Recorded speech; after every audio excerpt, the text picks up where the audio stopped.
Everyone, welcome back to my channel. Today I want to discuss an issue I recently encountered while working in Power BI, and I'm hoping to get some help or insights from the amazing Power BI community. Okay, so I'm facing a telemetry error, that is telemetry initialization error.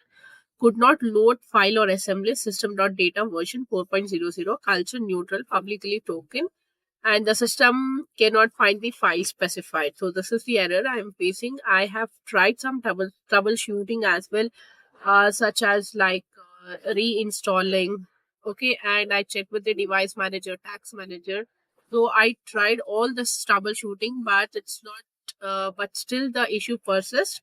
As you know, telemetry in Power BI is often related to a data collection. So for diagnostics or logging, but I could not pinpoint what's causing the error, how to resolve it.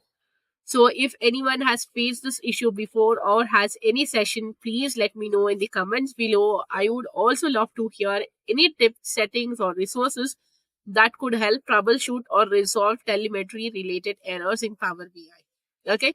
Your supports and insights are always appreciated. Thank you in advance for helping me out, and I'll sure to update you all on the solution once I find it. So please don't forget to like, share, and subscribe for more Power BI tips and tutorials. See you in the next class. So I also be starting the Python 30-day Python challenge. Okay, so stay tuned and like, share, and subscribe for more videos for Python. Okay, thank you.